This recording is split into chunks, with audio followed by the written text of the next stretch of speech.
자, 오늘은 증시가 마치 월요병에 걸린 것 마냥 시장 자체는 좀 별로였어요. 그러니까 수급이 좀 강하지도 않고 어떤 특정 섹터에서만 집중적으로 좀 움직여서 매매할 거리는 어떻게 보면 많았다고 할 수 있겠지만 일단 기본적으로 증시가 증시 전체 흐름을 보자면 뭐 코스닥 기준으로는 오늘은 약간의 그러니까 쉬어가는 날이었다고 볼 수 있습니다. 평소보다는요. 센트럴 헬스케어하고 신라젠하고 뭐 HLB 이런 것들이 오전에 3% 이상 이제 밀리면서 물론 HLB는 오후장에 갑자기 무슨 HLB는 뭐 대형주 마냥 움직이는 게 아니에요. 완전히 잡주스럽게 움직이는 경우가 소형주처럼 움직이는데 HLB가 오전에 이제 3%까지 빠졌고 일단 대부분의 대형 바이오주들이 오늘 조금 아침에 좀 많이 밀렸죠. 오전 중에. 그러면서 코스닥이 분봉상 거칠게 내려온 자리가 있었어요. 아침에 좀 크게 보자면 코스닥이 분봉상 각도를 엄청 가파르게 해가지고 한 20분 정도 밀렸습니다. 이 구간은 일단 관망이 맞죠. 이 구간에 웬만하면 어차피 V 반등으로 나올 구간이 생길 것이고 지금처럼 시장이 뭐 급락이 아니라 서서히 포지션을 만들어가는 자리를 만들어가는 과정 속에서 나온 거기 때문에 이런 것들은 오히려 기회로 활용을 하실 수 있는 분봉들입니다. 앞으로도 계속 반복될 거예요. 계속 자리를 잡아가는 동안 편안하게 절대 움직이지 않습니다. 분봉상으로 거칠게 움직일 겁니다. 금요일도 빠졌던 것도 있고 앞으로 계속 이러면서 움직일 거예요. 편안하게 가면 개인들한테만 좋아요. 절대로 개인들한테 좋은 현상, 좋게 수익을 주려고 하지는 않습니다. 그게 누가 의도했든 의도하지 않았든 그냥 자연스러운 시장 논리, 시장 흐름이에요. 그렇기 때문에 편안하게 올라가지 못하는 구간, 나중에 편안하게 되는 구간은 좀 더 지나가야 됩니다. 이 시기가 한참 지나가야 돼요. 날짜가 많이 필요해요. 폭락장 이후에 뭐 6개월에서 1년 이상 필요합니다. 완전히 편안해질 수 있는 거. 지금은 아직까지는 그 굴레에서 아직 완벽하게 벗어나지 못했어요. 그러니까 중간중간 올라올 때 이런 급락 분봉이 생길 수 있다는 거 염두에 두고 계시고 오늘의 이제 수급이 강했던 종목은 일단 오전에는 아프리카 돼지 열병 쪽이었죠. 아프리카 돼지 열병이 아침에 참 이 계획된 것처럼 장 시작 직전쯤에 얼마 남기지 않고 김포에서 신고가 접수됐다 의심되는 돼지가 생겼다 유산된 돼지가 있다 이렇게 신고가 들어왔다는 소식이 전해지면서 오전장에는 아프리카 돼지열병 수급이 강했습니다. 근데 대부분의 종목들이 시초가가 하락했어요. 왜 그랬죠? 일단은 주말 사이에 아프리카 돼지열병에 대한 뭐 추가 발병 신고 이런 게 없었어요. 그리고 금요일 이후에 오히려 지난번에 추가적으로 발생했던 데서 판정이 나왔잖아요. 이거는 아프리카 돼지열병이 아니다라는 판정을 했기 때문에 일단은 다 빠질 준비를 하고 있었던 거예요. 오늘 아침에 다 개파락을 크게 할 채비를 하던 찰나였습니다. 지난번처럼 10% 정도는 빠져서 출발할 수도 있었어요. 대부분의 종목이. 지금 우리는 마니커를 가지고 집중 공략을 하고 있기 때문에 마니커를 보고 설명을 드리겠지만 10% 정도는 빠져서 출발할 수 있었는데 마침 장 직전에 김포에서 또 의심되는 돼지가 있었다고 하니까 그런 소식이 딱 들렸기 때문에 조금 좁혀서 시작을 했습니다. 뭐 시초가 이하에 그래서 좀 빠르게 대응하실 수 있는 분들은 조금 살 수 있다라고 말씀드렸고 원래 우리가 공략을 해와서 수익 실현을 한 거였기 때문에 재공략 관점에서 볼 때 할 수 있다라는 말씀을 드렸고요. 그러면서 어쨌든 오전에 조금 거래가 많이 올라가면서 붙었어요. 대장은 체시스입니다. 근데 체시스는 지금 공략을 못했죠. 뭐 점상한가 가서 이거는 이미 우리가 잡은 우리 범위를 넘어섰다고 생각하고 2등주를 잡는데 노력을 했죠. 그래서 지금 왜 또 종가에 마니커를 또 공략을 없으신 분까지 다 이제 하게 됐냐 문자로도까지 드렸잖아요. 이제 종가기 때문에 장중 대응이 어려우신 분까지도 조금 사두셔도 되겠다. 다만 상당히 거칠 수 있다. 왜 말씀을 드렸냐면 우리는 일단 1등을 못 잡으면 이 수십 종, 한 7, 80개, 많게는 100개 이상의 아프리카 돼지열병 관련주들을 그 속에서 1등을 공략을 못했기 때문에 체시스를 하면 좋았겠죠. 근데 체시스를 점상한가로 달려서 일단은 배제를 했기 때문에 후속 2등을 공략을 했잖아요. 근데 2등이 1등이 되는 순간이 있어요. 2등이 1등이 되는 순간이 있어요. 언제죠? 언제일까요? 1등이 없을 때죠. 1등이 어떻게 해야 없어질까요? 1등이 거래 정지되면 일단 그날은 1등이 없어지겠죠. 자, 오늘은 대장 1등 체시스가 거래 정지가 되느냐 마느냐가 굉장히 이 종목을 매매하는 사람들에 있어서는 주요 관심사였습니다. 공시를 보면 위 종목은 2019년 9월 23일에 종가, 오늘이죠. 오늘의 종가가 9월 19일 이틀 전 종가 대비 40% 이상 상승하고 투자 경고 종목 지정 전일 종가보다 높은 경우, 자, 이거는 당연히 해당되죠. 계속 올라왔으니까 당연히 해당되고, 그러면 이 조건만 있는데 9월 19일 종가 대비 40%가 올라왔을 때 거래 정지가 된다 라고 지금 예고를 한 거잖아요. 좀 계산을 해보면 되겠죠. 9월 19일에 종가가 얼만데, 이날 종가가 3,210원입니다. 체시스가 9월 19일에 3,210원이에요. 자, 40% 이상 가격이 얼마면요? 아까 전에도 계산했지만 4,590 얼마가 돼요? 정확히 4,400 정확히 하자면 4,494가 나옵니다. 자, 4,494가 나와요.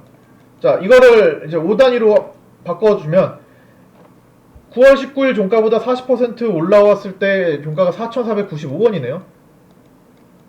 그리고 그 다음 밑에가 4,490원이고, 자, 4,495를 포함한 종가가 형성되면, 위로 형성이 되면 얘는 내일 거래 정지가 되고, 그것보다 아래에서 형성이 되면 정상 거래가 됩니다.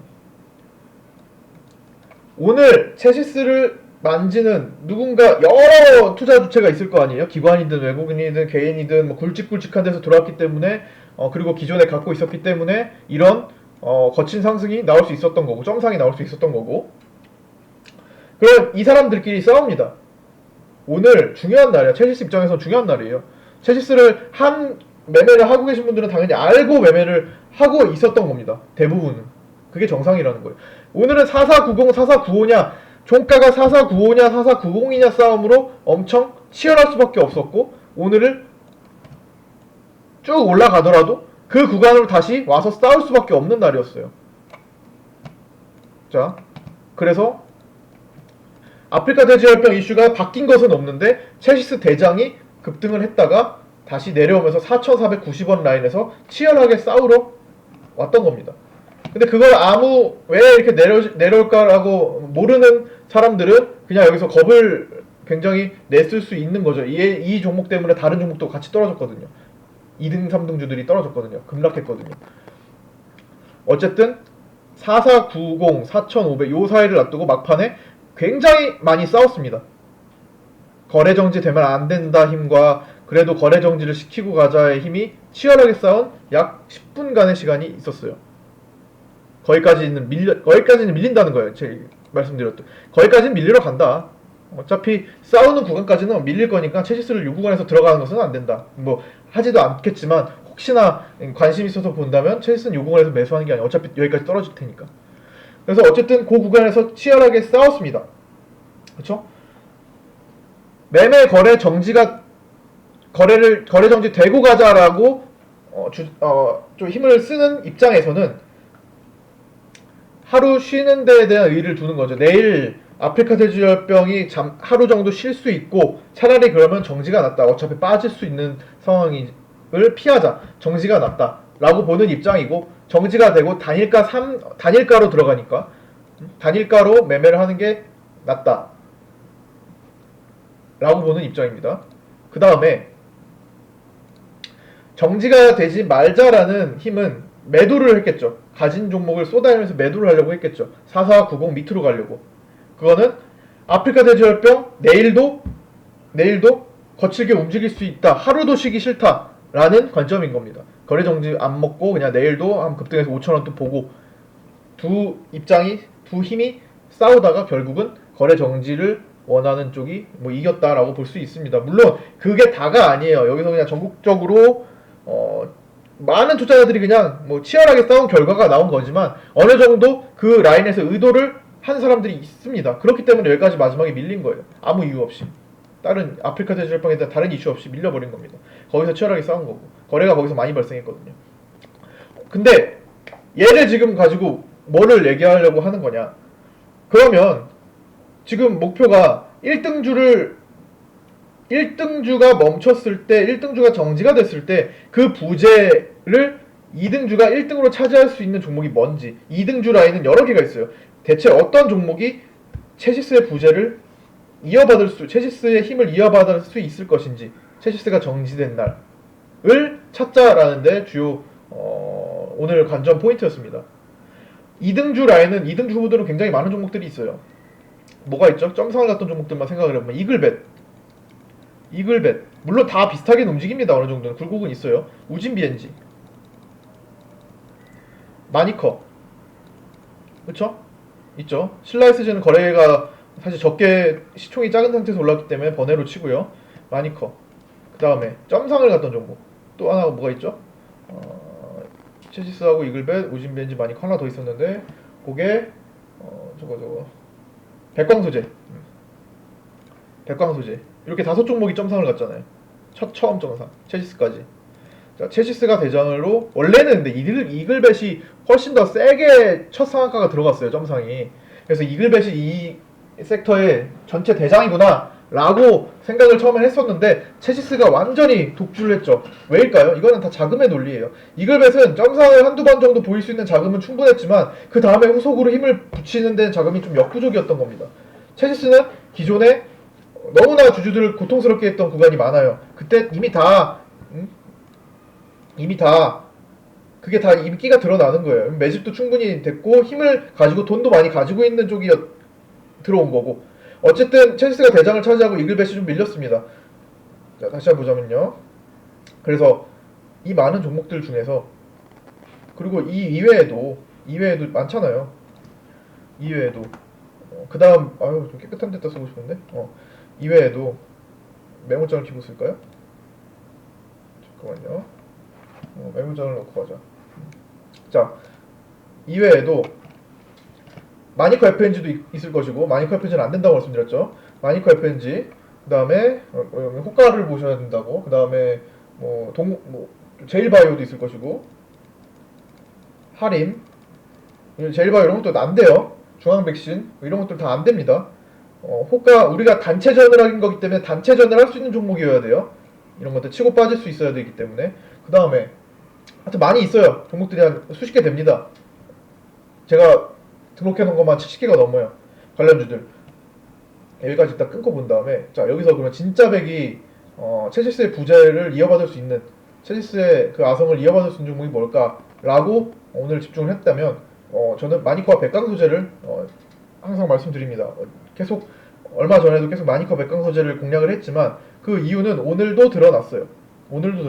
왜 이글벳은 저 강한 점상이었는데 왜 이글벳이 아니죠? 얘 할 바엔 차라리 얘 돈 더 쓰고 얘 돈 더 쓰는 게 낫다는 겁니다.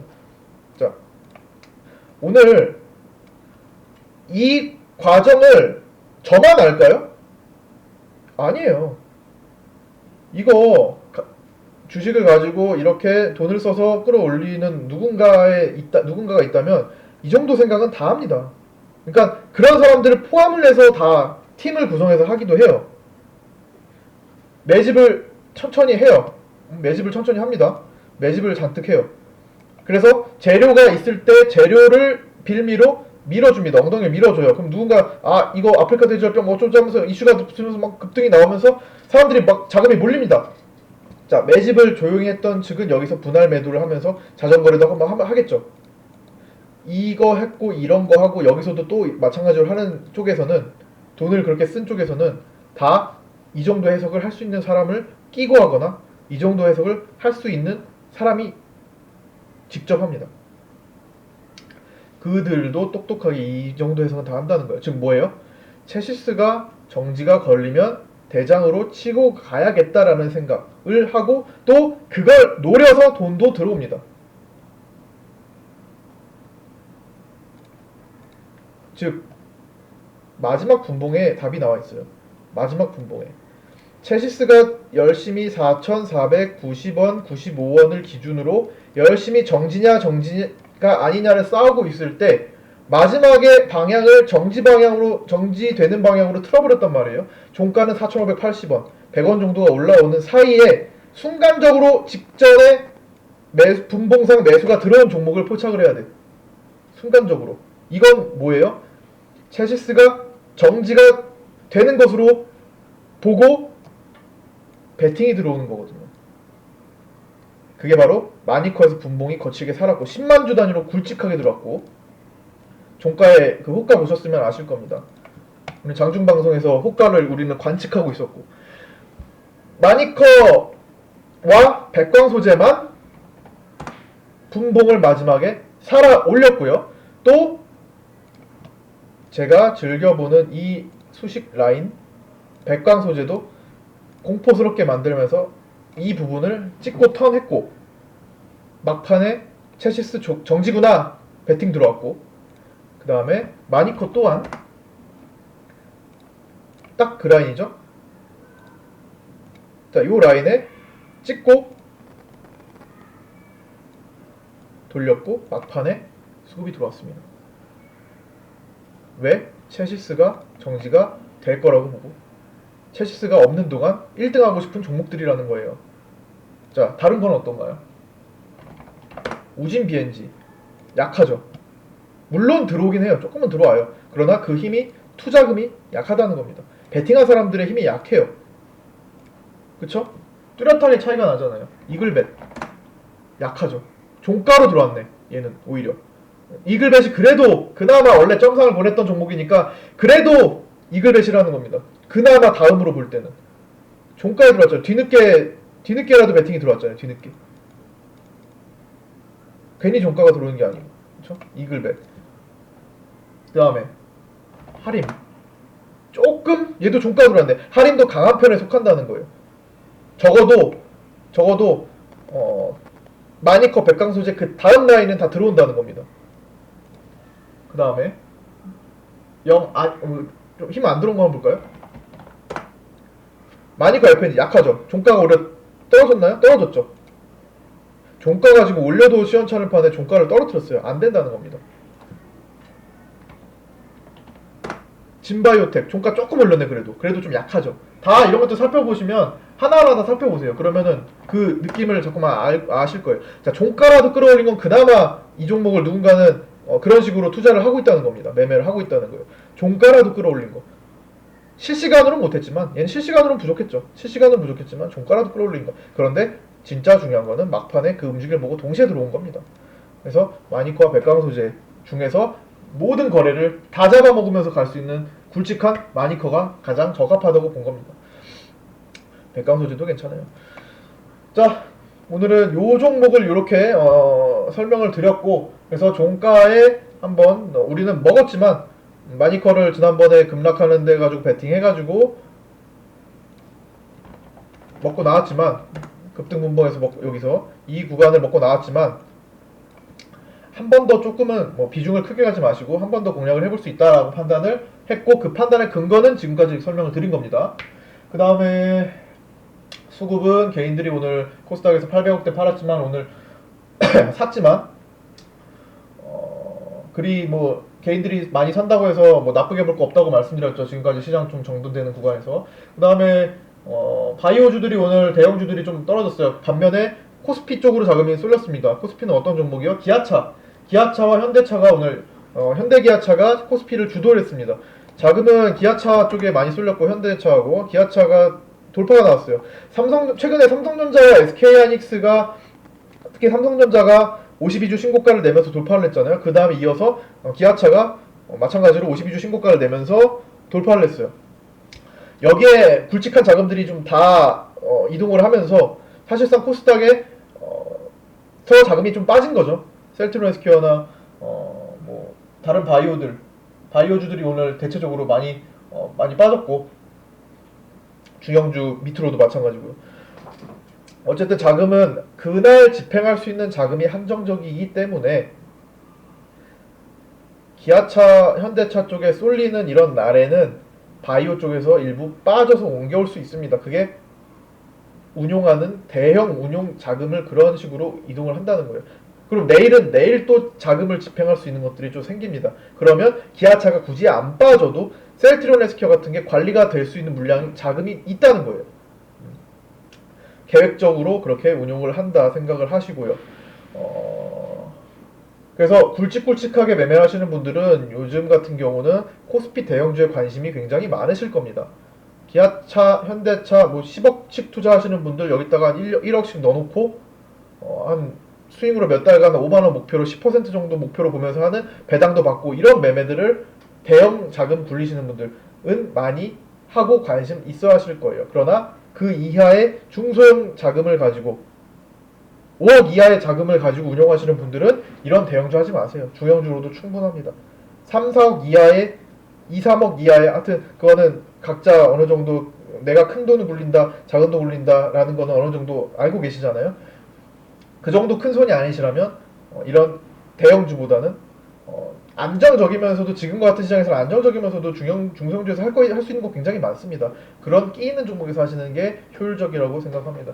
기아차도 상당히 좋지만 좀 좋아요. 좋지만 보유 시간 대비해서 먹을 수 있는 폭 자체는 중소형주에서 더 나타날 수 있으니까 그쪽에 관심을 좀 더 가져셨으면 좋겠고요. 만약에 뭐 나는 5억에서 10억 이상 나는 큰 손이다 라고 생각을 하시면 별도 문의를 한번 하셔서 제가 거기에 대한 어떤 안내하는 어떤 시스템을 한번 만들어 보도록 하겠습니다. 그거는 일단 제가 주된 매매가 아니기 때문에 생략을 하고요. 그 다음에 이 정도 볼까요 오늘? 그 다음에 오후에 한 대북주가 아프리카 돼지열병 수급이 좀 죽으면서 대북주들이 좀 움직였는데 오늘 철도주 좀 움직이고 가스관 쪽이 좀 수급이 돌았죠. 가스관 화성밸브가 그동안 쉬다가 오늘 대장으로 저기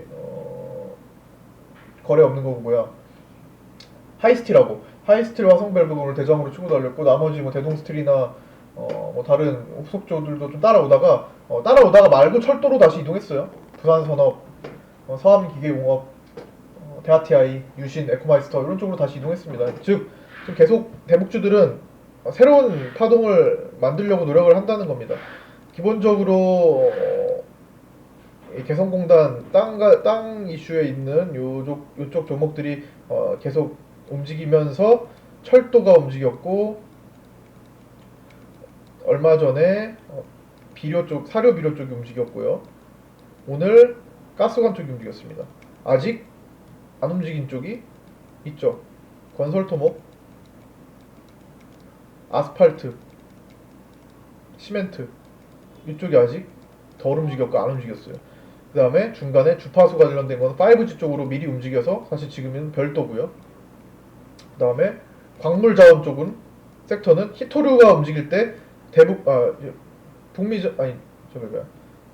미중 무역 전쟁 때 히토류 움직일 때 움직이면서 수급이 이쪽으로 쏠려버렸고요. 내용이 바뀌어 버렸고요. 그렇죠? 그 다음에 원전 관련주들도 지금 원자력 미국에서 40기를 우리나라와 함께 지어보자 라고 제안을 한 것 때문에 최근에 이쪽으로 또 이동을 해서 대북주 파동이 독립적이지가 못합니다. 순수 대북주 독립적인 거는 지금 이 커리큘럼대로 가고 있어요. 아직 움직이지 않은 섹터가 있습니다. 여기도 관심을 가져야 될 거고요. 아스팔트 개질제와 관련된 종목은 독보적인 게 하나가 있죠. 우리도 갖고 있는 거고 그 다음에 건설 토목tuk도 아직 끼는 넘치고 매집은 되어 있고 언젠가 다시 회복은 강하게 일어날 것으로 추정이 되지만 움직이지 않고 가만가만히 천천히 움직이는 것들 좀 몇 개가 보입니다.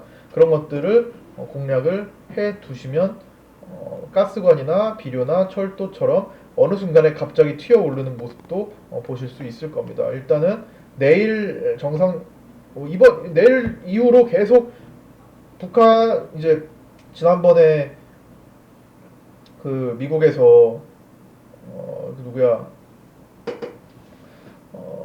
저거 보좌관 경질 됐잖아요. 그때 이후로 일단은 협상이 원활하게 일어날 수 있다. 북한과 미국의 협상이 대화가 일단 적어도 대화가 원활하게 일어날 수 있다라는 기대감은 그때부터 계속 살아 올라가고 있는 겁니다. 그 시점이 굉장히 밑에 하락한 위치였기 때문에 유효한 거예요. 그 시점까지 대북주가 기대감을 갖고 쭉 뻗어 올라가고 있었으면 오히려 재료 소멸이 됐을 겁니다.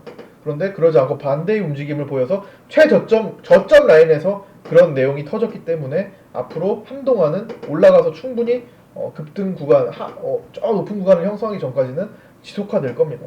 내용이 계속 붙고 다른 내용도 붙고 막 할 거예요. 그러니까 그때까지는 대북주들을 골고루 공략을 할 수 있으면 좋고요.